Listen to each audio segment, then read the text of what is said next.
You're no longer useful, Mark Caldwell. Don't pretend this surprises you. Everyone has always watched me clean up your messes. And this is how you thank me? Stop making so much noise. Get him out of here. Step away from your desk. Now? The voice didn't come from HR. It came from security, loud enough to cut through the end-of-year chatter hanging in the office like cheap tinsel. People were packing up holiday cards, half-finished goodbyes, promises of seeing each other after Christmas. Then my name was said again, slower this time, like a warning. I looked up and saw Mark Caldwell standing near the glass wall, arms crossed, already done with me. "Escort him out," he said, not raising his voice. "We're minimizing risk before the holidays. That was it. No meeting, no explanation, no paperwork, just two guards stepping closer as if I might suddenly run." It was the evening before Christmas, when most executives pretend to be generous and everyone else pretends to feel safe. I'm Wesley Porter. My title was Senior Operations and Risk Director, which meant I spent my career cleaning up messes powerful people created and never wanted attached to their names. I worked quietly, off stage, making sure regulators stayed calm and lawsuits never happened. Mark Caldwell was the opposite. Chief Operating Officer, public confidence, sharp orders. He liked problems he could point at. "Is HR coming?" I asked, keeping my voice level. Mark didn't answer me. He spoke to the guards instead. "Let's not make this dramatic." The irony almost made me laugh. As they walked me past my team, someone whispered. "What did he do?" Another voice said. I thought he handled compliance. No one stepped in. No one asked Mark a question. Fear moves faster than facts. I didn't resist. I knew how optics worked. If you argue, you confirm suspicion. If you stay calm, you make everyone else uneasy. Mark knew that too. That's why he watched from a distance, satisfied, letting the image do the work for him. Near the exit, one guard muttered, "We're just following instructions." I believed him. Outside. They stopped and stepped back. No badge confiscation, no document, no warning about charges, nothing. I turned and asked the only question that mattered. "What am I being accused of?" No one answered. Mark Caldwell had already gone back inside, confident he'd erased me before Christmas. The problem was simple. He'd removed the man who fixed risks, but he never named one. That moment stayed with me longer than I expected. If you're listening right now, how did it make you feel? Angry, uneasy, or maybe uncomfortably familiar? Christmas is close. I hope you have a quiet plan, somewhere warm, with people who make you feel safe. Tell me where you're listening from, and if this story hits close to home. Stay with me, subscribe, and walk the rest of it together, because what happened next is where everything truly shifted. Christmas Eve settled into a quiet that felt heavier than silence. I sat alone, coat still on, phone face down, replaying the way they walked me out as if humiliation were a checklist item. No calls came from the office, no clarification, just the assumption that whatever Mark Caldwell had decided would stand. Unquestioned. Through the holidays. That night gave me too much room to remember. I thought about the product recall I contained before regulators noticed, the vendor fraud I flagged when Mark wanted to rush a signature, the internal investigation I buried quietly so investors never panicked, every time. Mark brushed past the risk, smiling, confident, letting me absorb the consequences while he took the credit. I had been useful precisely because I stayed invisible. Somewhere inside the building, my name was already disappearing. Access revoked, calendar wiped, shared files reassigned. By midnight, I no longer existed in the systems I had helped design. It wasn't personal. They told themselves. It was procedure. That was the lie that made it easier. Mark sent a short message to leadership before the night was over. "The situation has been handled." It read, no details, no explanation, just finality. He believed decisiveness looked like strength, especially when no one wanted to ask questions before Christmas morning. What Mark never understood was that systems remember even when people pretend not to. Security cameras don't care about titles. Email servers don't respect confidence. Access logs don't erase themselves out of loyalty.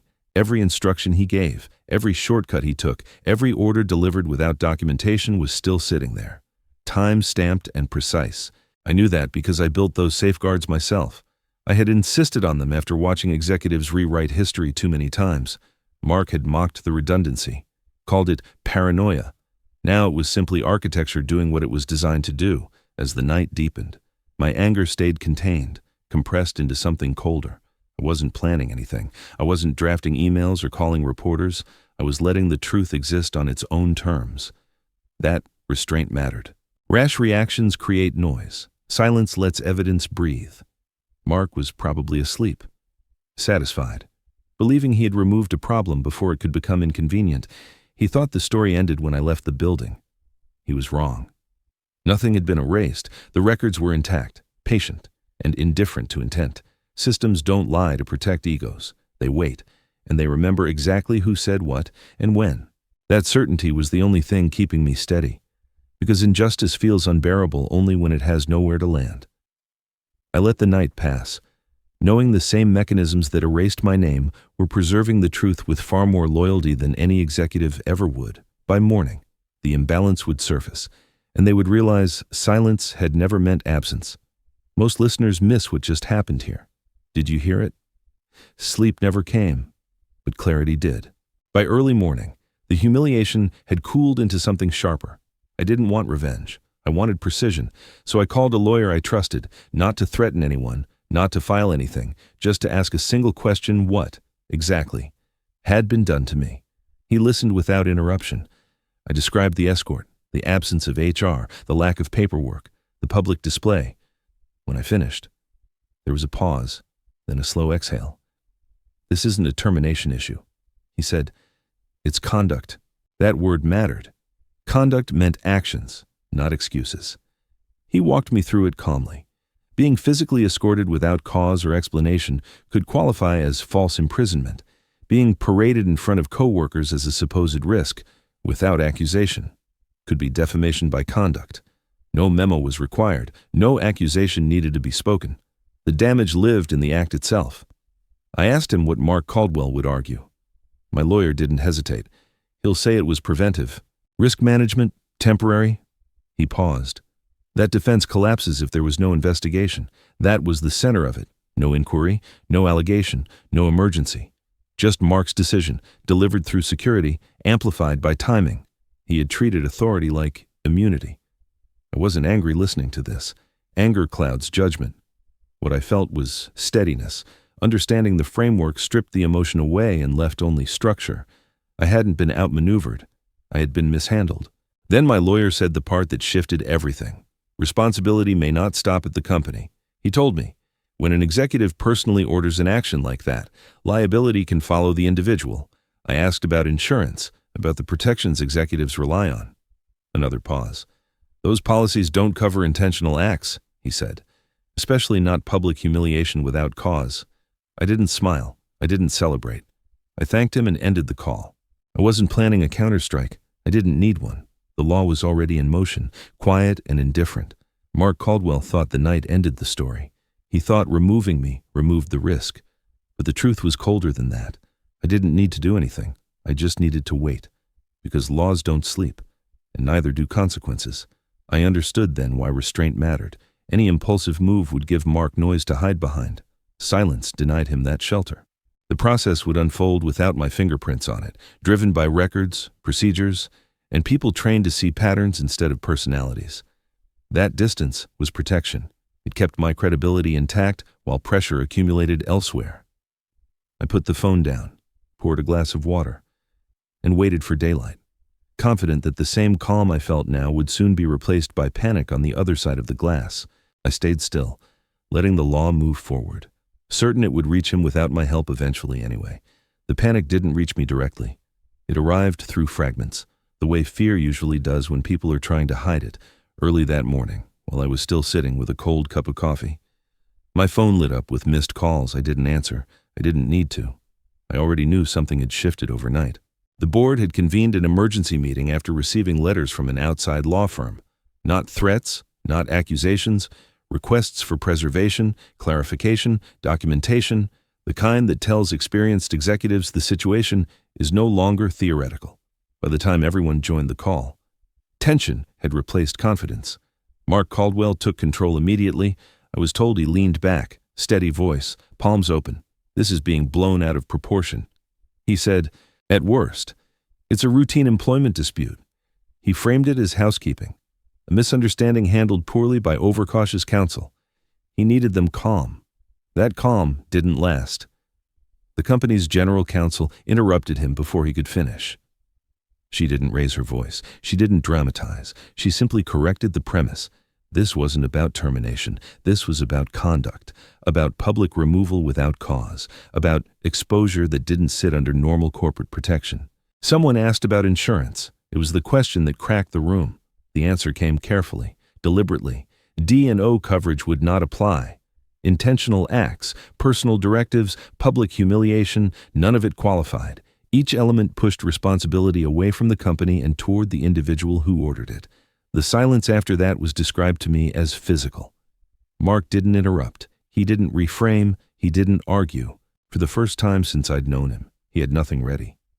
Panic doesn't always look loud. Sometimes it looks like stillness. Questions started coming from all directions. Who gave the order? Who documented it? Who approved security involvement? No one liked the answers. Each response narrowed the focus further. Each clarification reduced the room. I wasn't on that call, but my absence was felt. They needed me contained, predictable, reactive. Instead, I was none of those things. The situation was unfolding without my participation, driven by rules Mark had ignored and safeguards he'd dismissed. By the end of the meeting, reassurance had evaporated. What remained was urgency, fear, and the realization that Christmas hadn't paused anything at all. It had only delayed the moment when consequences showed up fully awake. I heard later that no one adjourned properly. People stayed, pacing, whispering, rereading emails that now sounded different. Mark Caldwell didn't offer another explanation. He couldn't. The narrative he'd built collapsed under scrutiny, leaving only questions and liability. By then, the room understood something irreversible had begun, and that I was no longer the problem being managed, but the absence they couldn't control anymore. That realization turned their confidence into panic, and panic into silence that no authority could command anymore. Many people listen past this part, but if you stayed, you know it matters. Fear has a sound, and I could almost hear it from miles away. It wasn't shouting anymore. It was the low, frantic scraping of people trying to save themselves. By the second day, the board stopped pretending they were aligned and started asking the only question that mattered: who had ordered it. Mark Caldwell sat at the center of that storm. The confidence he wore so easily before Christmas had thinned into irritation, then into something brittle. Board members pressed him directly. No buffer, no politeness. Why security? Why no HR? Why public? Each question peeled away another layer of protection he thought he had. Then the emails came out, printed, highlighted, time-stamped. Instructions Mark had sent late in the afternoon, telling security to escort me out immediately and avoid unnecessary discussion. There was no mention of an investigation, no reference to policy, no consultation with legal, just direction, clear and personal. I had warned him for years that shortcuts leave trails. He used to laugh at that. Now those trails were projected onto a screen while people shifted in their seats, realizing how exposed they were standing near him. The most damaging moment didn't come from a lawyer. It came from the head of security. When asked who authorized the action, he didn't hesitate. I followed Mr. Caldwell's order. He said, not interpretation, not assumption, order. That word landed hard. The room fractured after that. Voices overlapped. Accusations slipped out unfiltered. Someone asked why the board hadn't been informed. Someone else asked why legal hadn't been looped in. Mark tried to interrupt, tried to reframe it as urgency, but no one was listening anymore. Fear had replaced hierarchy. I wasn't there, yet I could picture it clearly. I had sat in enough crisis rooms to know when control evaporates. This was the stage where allies become liabilities, and silence becomes strategy. That's when the betrayal surfaced. One board member requested a private pause, then informed the room they had retained independent counsel, not to defend the company, to protect themselves. Cooperation.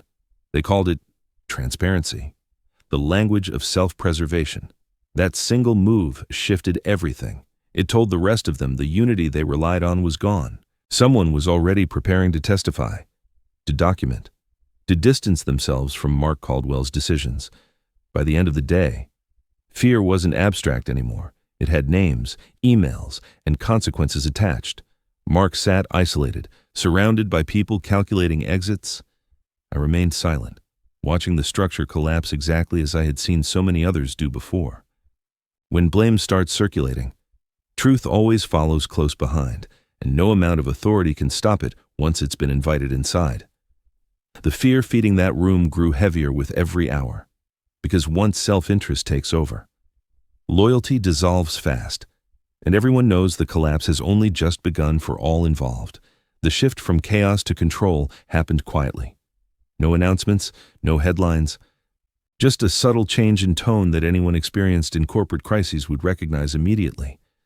The noise faded, replaced by something far more dangerous: attention. Whispers started circulating in legal circles first, not gossip, but questions. Measured inquiries from firms that didn't waste time on speculation. They asked about procedures, about security involvement, about executive authorization, the kind of questions that signal someone is mapping exposure, not curiosity. I didn't answer any of them. I didn't need to. Silence was working better than statements ever could. Then, the pressure moved outward. Investors began asking for clarification, not as accusations, but as risk assessments. One inquiry reached the board directly, asking whether Mark Caldwell had acted alone or under formal authority. Another asked whether the company had documentation supporting the decision to escort a senior executive publicly without investigation. Those questions traveled faster than any denial. I stayed out of sight, deliberately unreachable. Mark tried calling, then texting, then emailing through an assistant. Each attempt was more restrained than the last, the language shifting from command to request. I ignored all of it. Responding would have given him something to lean on. Absence denied him leverage. What made this phase effective was that I wasn't pushing anything forward. The situation advanced on its own, driven by external expectations and internal unease. Legal departments hate uncertainty. Investors hate reputational risk. Together, they form a pressure system that doesn't need encouragement. By midweek, it was clear containment was no longer possible. The board was advised that the matter would need to be disclosed transparently, not because of morality, but because selective silence creates liability. Partial truth invites scrutiny. Full acknowledgement limits damage. That calculation had nothing to do with me, and everything to do with survival. Mark's role was now central to every conversation, not as an executive managing a situation, but as a variable needing explanation. Each time his name appeared in a memo, his influence shrank further. He could feel it. I knew that because the messages kept coming, softer now, almost careful. I didn't respond. Control doesn't require presence, it requires patience. What struck me most was how quickly confidence eroded once credibility cracked. The same people who had waved me out now questioned every assumption that followed. Systems adjusted, advisors repositioned, language shifted from certainty to caution. By the time transparency became unavoidable, the outcome was already shaped. I hadn't counterattacked, I hadn't escalated. I had simply stepped aside and let reality surface. That restraint kept my footing solid while everything around Mark Caldwell grew unstable. Quiet control doesn't announce itself, it waits. And when it moves, it does so with undeniable force, leaving no clear target to strike back at ever again. There was something in the back that no one expected. They reached out quietly, the way people do when pride has already failed them. Mark Caldwell didn't call himself. A lawyer did, polite, careful, speaking as if the damage could still be folded away. He mentioned compensation, used words like resolution and closure, suggested everyone wanted to move forward. I listened without interrupting, because desperation reveals itself best when you let it talk. It felt rehearsed, transactional, and completely disconnected from what had actually been done to me personally then. He outlined the offer as if it were generous, money to make the problem disappear, an NDA to ensure silence, a private settlement that would keep Mark Caldwell's name clean and the board comfortable. He framed it as an opportunity, something reasonable people accept to avoid stress. I could hear the assumption underneath it all that embarrassment fades faster than truth. That belief had guided his career, and it was about to betray him in the open for everyone watching. I answered calmly. I told them I wasn't interested in secrecy. I didn't want a payout or a quiet exit. I wanted the record to reflect what happened, exactly as it happened. The lawyer paused. Surprised by the certainty, he warned me about exposure, about drawn-out conflict, about reputational risk. I let him finish before speaking again. Then I explained something he clearly didn't expect. I had already confirmed the legal boundaries. They were not negotiable at all anymore. An NDA signed under coercion doesn't hold. He knew that, and so did I. Being escorted publicly, without cause, stripped any agreement of legitimacy. I said it plainly, without satisfaction or threat. The silence on the line stretched, heavier now. This wasn't a negotiation anymore. It was an acknowledgement that the easy exit had never existed. I could hear him recalculating, shifting from leverage to damage control. That shift told me everything. The offer was fear, not strength at last. I told them the truth would be public, with or without their cooperation. That wasn't vengeance. It was correction. The lawyer ended the call politely. But the tone had changed. Mark Caldwell's strategy had collapsed into exposure, and he knew it. Buying silence works only when the other side doubts itself. I didn't doubt anything anymore. The balance had shifted, and I was finally choosing the terms. That choice felt clean, deliberate, and irreversible. For the first time since Christmas, I hung up without regret. Control returned not through force, but through refusal. They needed my silence. I needed the truth documented.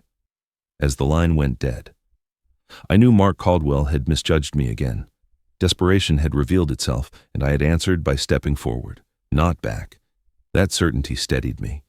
Nothing about this outcome felt accidental anymore now. The collapse didn't arrive with noise. It came with notices, pauses, and language that suddenly mattered.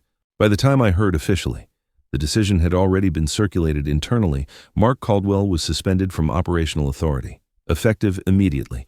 No praise, no defense, no soft landing, just removal. I felt something loosen in my chest, not triumph, but release. The power he wielded so casually was gone, stripped not by confrontation but by consequence. People who once echoed his certainty now avoided his name, careful with pronouns, careful with blame. The next call confirmed what followed. The head of security had been terminated, not reassigned, not placed on leave. Terminated. The explanation was simple. He had acted on a direct order that never should have been given, and he had documented it. That documentation made denial impossible. Accountability rarely lands where executives expect it to, but when it does, it falls fast. What surprised me wasn't the speed. It was the honesty. In a board meeting that stretched longer than planned, one director resigned on the spot. No speech, no apology tour, just a statement that remaining would compromise his credibility.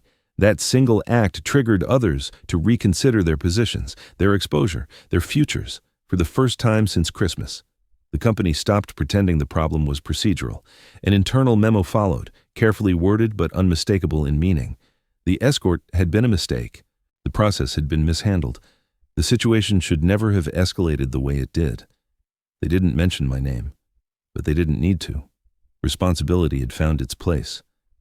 I read the message once and set it down. Satisfaction doesn't always come with celebration. Sometimes it arrives as quiet certainty that the truth is no longer being resisted. I hadn't forced this outcome. I hadn't argued it into existence. I had allowed it to surface, and that made all the difference. The relief wasn't just personal. It was structural. A pattern had broken. The assumption that authority shields behavior collapsed with Mark's suspension. The belief that loyalty overrides record-keeping collapsed with the security chief's termination. The silence that once protected power had failed. As the fallout continued, I felt lighter than I had in years, not vindicated, but unburdened. The role I had played for so long, absorbing risk so others could stand clean, was finished. The system I helped build had finally done its job without me inside it. Collapse isn't chaos, it's correction. Watching it unfold didn't make me proud, it made me free. And in that freedom, I understood something clearly when an organization admits it was wrong from the beginning. The damage stops spreading. The collapse becomes an ending, not a contagion. It closed the chapter cleanly. No revenge, no spectacle, just alignment between action and consequence. I stepped forward without looking back, knowing the imbalance had corrected itself. That knowledge mattered more than any apology. It marked the moment I stopped carrying their failures and started carrying only my own future. Justice didn't arrive with a victory lap. It arrived quietly, the way real endings do, after the noise fades and only facts remain. The settlement came through my lawyer without conditions that mattered to me. No NDA, no silence clause. No requirement that I pretend nothing happened. The record would stay intact. And that was the point. I was offered my position back. It was framed as reconciliation, a chance to restore balance. I declined without hesitation. Returning would have rewritten the story into something smaller, something comfortable. I didn't want comfort. I wanted clarity. Walking away was not defeat. It was choice. Mark Caldwell's reputation unraveled faster than I expected. In private conversations across the industry, his name became shorthand for recklessness. Executives who once praised his decisiveness now described him as a liability. Invitations dried up. Boards became cautious. Trust, once lost, doesn't announce its departure. It simply stops showing up. I felt no satisfaction in that. What I felt was distance. The need to watch him fall had never been mine.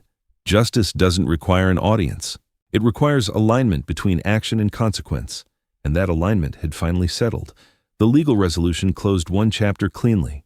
No lingering disputes, no future leverage hanging over my head.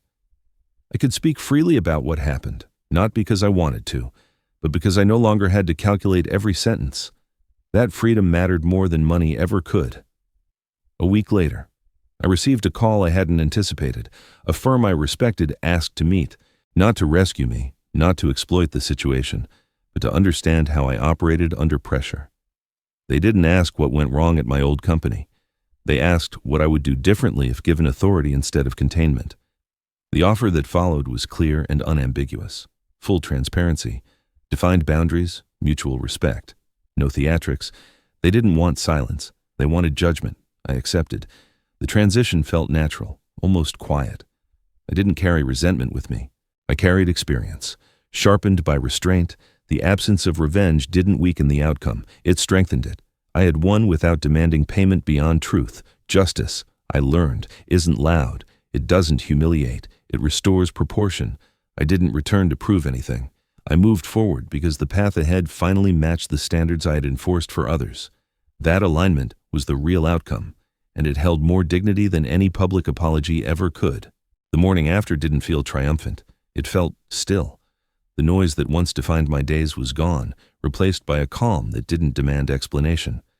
I woke without checking messages, without anticipating damage control, and that alone told me the chapter had closed. Over the following weeks, the consequences unfolded slowly but unmistakably. Conversations surfaced about patterns that had been ignored for years.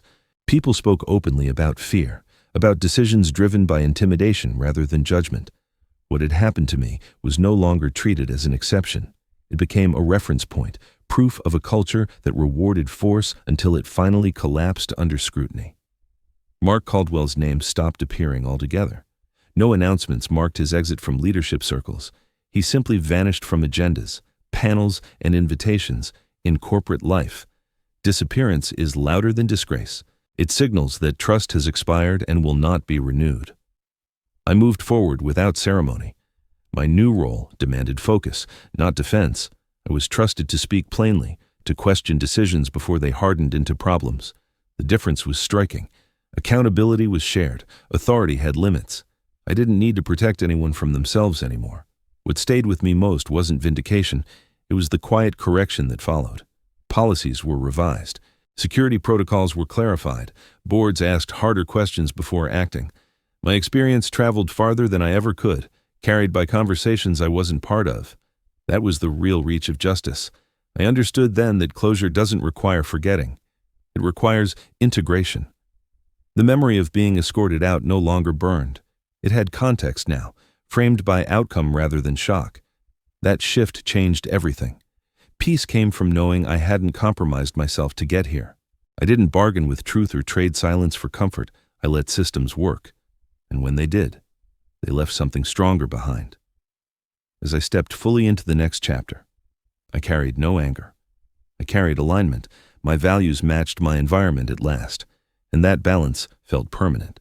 That outcome mattered beyond my own story. It warned leaders that procedure is not protection, and that authority without restraint corrodes quickly. I heard later that similar practices were questioned elsewhere, not because of me, but because silence had finally failed to hide consequences. Those ripples confirmed change travels further when no one is trying to control it anymore. They walked me out like a criminal. The law walked Mark Caldwell out quietly. This story reminded me that dignity doesn't come from winning loudly, but from refusing to lose yourself quietly. Sometimes the strongest response is patience, clarity, and letting truth do the work you don't need to shout about. As you listened, how did it make you feel, and have you ever faced a moment where staying calm changed everything? I'd love to hear your story and where you're listening from. If this resonated with you, please leave a comment, tap like, share it with someone who might need it, and subscribe so we can keep walking these stories together.